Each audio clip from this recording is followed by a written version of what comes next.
அதாண்டி இன்னைக்கு எக்கச்சக்கமான வசூல். அதான் இந்த பணம். ஓஹோ.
சும்மா என்னடி என்ன கதவை தட்டுறது ஜன்னலியா கத்துறது இந்த மாதிரி வேலையை வச்சுக்கிட்ட கழுத்தை வச்சு கொன்னுடுவேன்.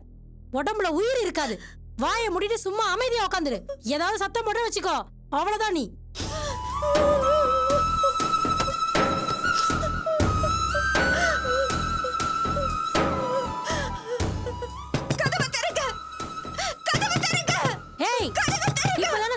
கதவை தட்டாதானே. சும்மா இதே மாதிரி பண்ணிட்டு இருந்தா சாகடிச்சிடுவேன். மரியாதை அமைதியாரு.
சார் சார் ஃபோன் அடிக்குது சார்.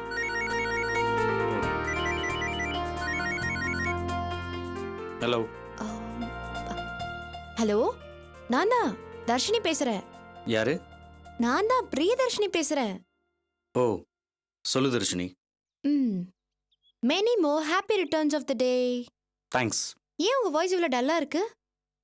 ஓ, நைட்டு 12 மணிக்கு நான் ஃபோன் பண்ணி விஷ் பண்ணலங்கிற கோவமா? ஐம் சாரிப்பா. இந்த மிட் நைட்ல 11:59க்கு அலாரம் வச்சு எந்திரிச்சு ஷார்ப்பா 12 மணிக்கு ஃபோன் பண்ணி விஷ் பண்றதுலாம் எனக்கு பிடிக்காது. நான் அந்த மாதிரி பொண்ணும் இல்லை. காலையில ஃபோன் பண்ணி விஷ் பண்ணலாம் தான் நினைச்சேன். ஆனா இந்த ஆஃபீஸ் போற டென்ஷன்ல மறந்துட்டேன். இப்போ ஃப்ரெண்ட்ஸ் கிட்ட பேசிட்டு இருந்த போதுதான் உன் ஞாபகம் வந்துச்சு. அதான் ஃபோன் பண்ணேன். என் மேல கோவம் இல்லையே? நீங்க கோவப்பட மாட்டீங்கன்னு எனக்கு தெரியும். என்னது, நான் பேசிட்டே இருக்கேன், நீங்க எதுவுமே பேசாம சைலண்டா இருக்கீங்க. என்னாச்சு? அது வந்து காவியா. என்ன மறுபடியும் அந்த காவியா ஏதாவது பிரச்சனை பண்றாளா? இல்லை, அந்த மாதிரிலாம் எதுவும் இல்லை. அன்னைக்கு அந்த சம்பவம் நடந்ததுக்கப்புறம் காவியா நான் வாங்கி கொடுத்த வேலையை ரிசைன் பண்ணுற அளவுக்கு போயிட்டாங்க. அப்புறம் அவங்கள சமாதானப்படுத்தி ரெசிக்னேஷனை வாபஸ் வாங்க வச்சேன். என்னோட பர்த்டே அதுமா ஆஃபீஸில் வச்சு அவங்க அண்ணன் வினோத்துக்கு கேக் கொடுத்தேன். அவர் அதை வாங்கிக்காம என்னை ஒரு மாதிரியாக பேசிட்டாரு. அதை நினச்சி தான் கொஞ்சம் மூட் அவுட்டில் இருக்கேன். அவருக்கு என் மேலே உள்ள கோபம் இன்னும் தீரலன்னு நினைக்கிறேன். அதை நினச்சாதான் எனக்கு கொஞ்சம் கவலையாக இருக்கு. பர்த்டே அதுமா எதுக்கு இதெல்லாம் நினைச்சு கவலைப்பட்டுக்கிட்டு? உங்க மேல எதுவும் தப்பு இல்லைல்ல. அவங்களா மனசுக்குள்ள ஏதாவது தப்பா நினைச்சுக்கிட்டு அதுக்கு நீங்களா பொறுப்பு? மனசு போட்டு எதுவும் குழப்பிக்காதீங்க. அப்புறம் கூடி சீக்கிரம் நான் சென்னைக்கு டிரான்ஸ்ஃபர் ஆகி வரப்போறேன். ஓ அப்படியா? என்னது, நான் சென்னைக்கு வரப்போறேன்னு சொல்றேன், உங்க வாய்ஸ்ல எந்த சந்தோஷத்தையும் காணுமே. சரி, நீங்க ஏதோ மூட் அவுட்ல இருக்கீங்க, நான் அப்புறமா கால் பண்றேன்.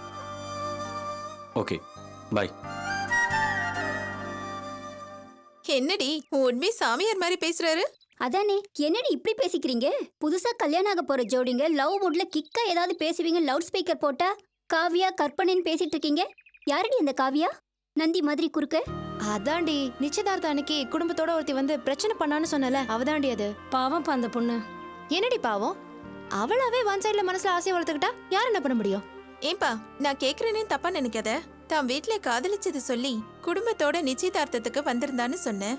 உன் உண்மையும் பர்த்டே அதுவுமா அவன் ஞாபகமாவே இருக்காருனா, ஒருவேளை அவரும் காவியாவை காதலிச்சுட்டு அவளை விட நீ அழகாவும் வசதியாவும் இருக்கிறதுனால அவர் மனசு மாத்திக்கிட்டாரோ என்னமோ. நீ கொஞ்சம் விட்டு கொடுத்துருக்கலாம். நான் எதுக்காக விட்டு கொடுக்கணும்? திலீபன் என் அத்தை பையன். அது மட்டும் இல்ல, அவரை பார்த்த உடனே எனக்கு பிடிச்சு போச்சு. வேற எதை பத்தியும் எனக்கு கவலை இல்ல. அவர் இதுக்கு முன்னாடி யார காதலிச்சிருந்தாலும் பரவாயில்ல, இனிமேல் அவர் தான் என்னோட லைஃப் பார்ட்னர். அதுக்கு இல்லடி, நாளைக்கு குடும்பத்துல ஏதாவது பிரச்சனை வந்துச்சுன்னா எதுக்கு சொல்றேன்னா, உன் லைஃப் பார்ட்னரா வேற வரப்போறாரு. வரப்போறாருன்னு இழுக்காத, வந்துட்டாரு. அவர் மனசுல நான் இருக்கேனாங்கிறத விட என் லைஃப்ல அவர் வந்துட்டாரு. இதுக்கு முன்னாடி அவர் எப்படி இருந்தாலும் பரவாயில்ல, இனிமேல் எனக்கு பிடிச்ச மாதிரி அவரை மாத்திடுவேன். இனி எனக்காக மட்டுமே அவர் வாழணும். நான் அந்த மாதிரி அவரை மாத்திடுவேன். You don't worry. சரி, அதெல்லாம் விடுப்பா. உன் உண்மைக்கு பர்த்டேங்கிற ஒரு ட்ரீட் கூட கிடையாது. ட்ரீட் தானே, நீங்க அசர மாதிரி ஒரு ட்ரீட் கொடுக்குறேன், வாங்க.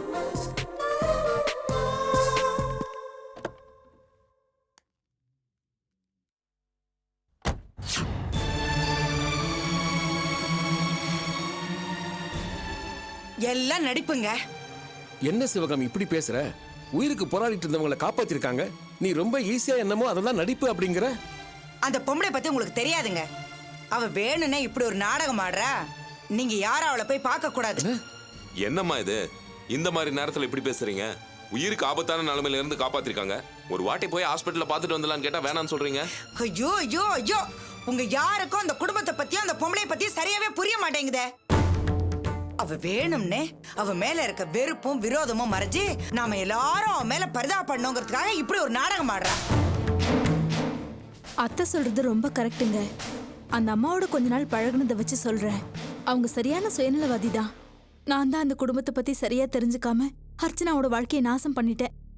இதுக்கு நான் என்ன பரிகாரம் பண்ண போறேனோ தெரியல. நம்ம வீட்டு பொண்ணு காணாம போயிருக்கா, நாமெல்லாம் என்ன ஆச்சோ ஏதாச்சோன்னு பதறிட்டு இருக்கோம். இந்த நேரத்துல போய் அந்த அம்மா இந்த மாதிரி செய்யலாமா? ஜெயந்தி சும்மா இரு.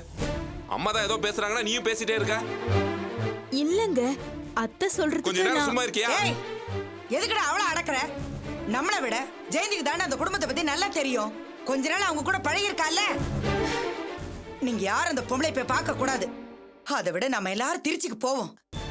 அங்க அர்ச்சனா எப்படி இருக்காளோ, என்ன பண்றாளோ, எப்படி எல்லாம் கஷ்டப்படுறாளோ. சிவகாமி, அர்ச்சனாவுக்கு ஒண்ணும் ஆகாது. அவன் நல்ல மனசுக்கு எதுவும் நடக்காது. கடவுள் நம்ம பக்கம் இருக்காரு, கவலைப்படாத.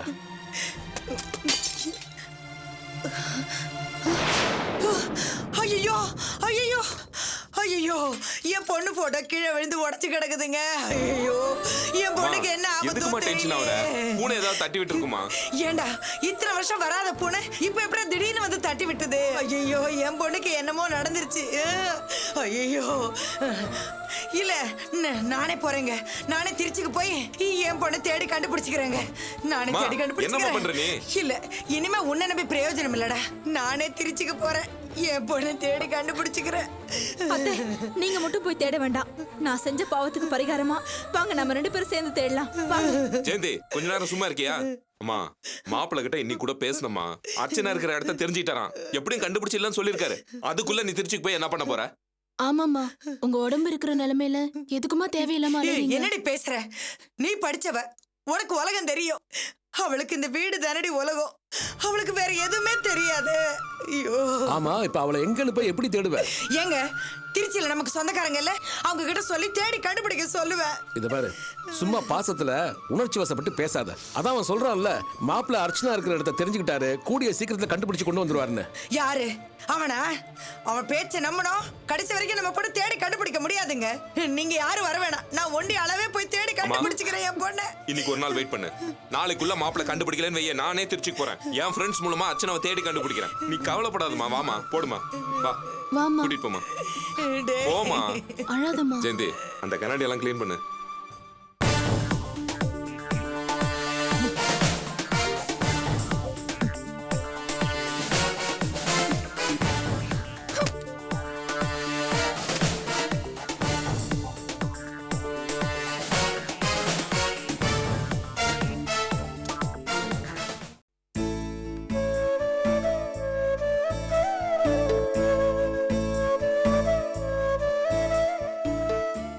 ராணி, நான் அம்மாவுக்கு ஜூஸ் போட்டு கொடுக்குறேன். நீ போய் சாப்பாடு எடுத்துட்டு வா. நீயும் இங்கே சாப்பிட்றியா இல்லை வீட்டுக்கு வரியா? நானும் இங்கே சாப்பிட்றேன், எடுத்துட்டு வா. சரி, வரேம்மா. பார்த்து போயிட்டு வா. ஏண்டா, செல்வத்தோட வண்டி தான் இருக்குல்ல, நீ போகாம அவளையே அனுப்புற? அதெல்லாம் எனக்கு நல்லா தெரியும். உங்ககிட்ட ஒரு முக்கியமான விஷயம் பேசணும், அதனால தான். என்னடா பேசணும்? உங்களை ஹாஸ்பிட்டல்ல அட்மிட் பண்ணதுலேருந்து என் மனசுக்குள்ள ஒரு கேள்வி உறுத்திக்கிட்டே இருக்குமா, அதுக்கு ஒரு பதில் தெரிஞ்சாகணும். என்ன கேள்வி? பொதுவா சுயநலவாதிங்க எப்பவுமே அடுத்தவங்களை சாகடிச்சு அதுல நமக்கு ஏதாவது ஆதாயம் கிடைக்குதான்னு தான் பாப்பாங்க. நம்ம வீட்டுல நாம 2 பேரும் தான் சுயநலவாதிங்கன்னு தெரியும். அப்படி இருக்கும்போது நீங்க எதுக்கு இந்த முடிவு எடுக்கணும்? நீங்க சும்மா அப்பாவை பயமுறுத்துறதுக்காக ஸ்டண்ட் அடிக்கிறீங்கன்னு தான் நான் நினைச்சேன். ஆனா நீங்க கடகடன் கூல் ட்ரிங்க்ஸ் குடிக்கிற மாதிரி குடிச்சிட்டீங்க. டாக்டர் என்ன சொன்னார் தெரியுமா? என்ன சொன்னாரு? இன்னும் 5 நிமிஷம் லேட்டா வந்திருந்தா நீங்க அப்படியே போய் சேர்ந்துருப்பீங்களா. அப்பாவை பயமுறுத்துறதுக்காக இப்படியாமா பண்ணுவீங்க? அப்பாவை மிரட்டுறதுக்காக மட்டும் நான் இப்படி பண்ணலடா. அதுக்கு இன்னொரு காரணமும் இருக்கு. என்னம்மா சொல்றீங்க? அர்ச்சனா காணாம போன விஷயத்தால செல்வம் என் மேல ரொம்ப கோவமா இருக்கா. என் கூட பேசவே மாட்டேங்கிறா. அது மட்டும் இல்லடா, 2 குடும்பத்தோட ஒட்டுமொத்த கோவமும் இப்ப என் மேலதான் இருக்கு.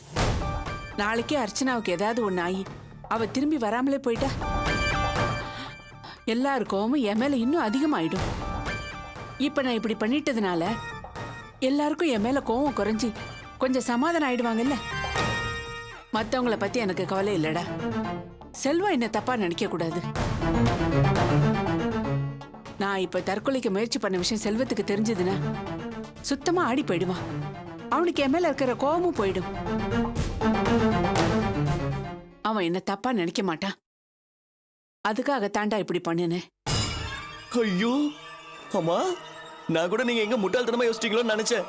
ஆனா இப்போ உங்க புத்திசாலித்தனத்தை பார்த்து உடம்பெல்லாம் புல்லரிச்சு போச்சு. சூப்பர்மா நீங்க. இங்க பாருங்க, டாக்டர் ரவுண்ட்ஸ் வர நேரமாச்சு, சீக்கிரம் கிளம்புங்க. ஜூஸ் போட்டு கொடுத்துட்டு கிளம்பிடுறேன். சரி சரி, சீக்கிரம் கிளம்புங்க.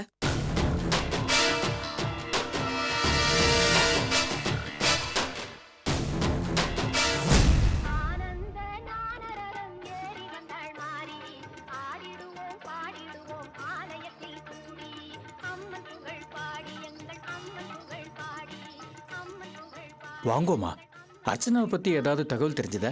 இன்னும் எந்த தகவலும் தெரியலீங்க. கவலைப்படாதீங்க, அம்பாள் இருக்கா. குழந்தைக்கு ஒன்னும் ஆகாது. கூடிய சீக்கிரமே நல்ல தகவல் கிடைக்கும் பாருங்கோ. சரிங்க சாமி, அர்ச்சனா பேருக்கு அர்ச்சனை பண்ணுங்க. பண்ணிடுறேம்மா. அதே பேருக்கு எனக்கும் ஒரு அர்ச்சனை பண்ணுங்க.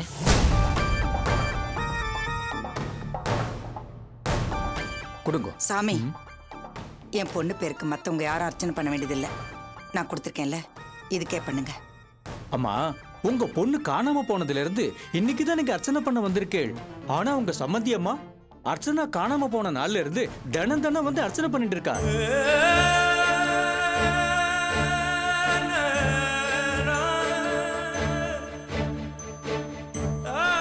கொடுங்கம்மா.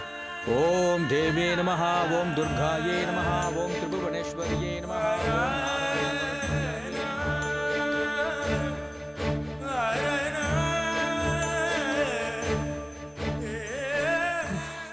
சம்பந்தி அம்மா, நான் பேசுறது உங்களுக்கு பிடிக்காதுன்னு தெரியும். உங்களுக்கு என் மேல கோவம். ஏன்னா நான் தப்பு பண்ணிருக்கேன்.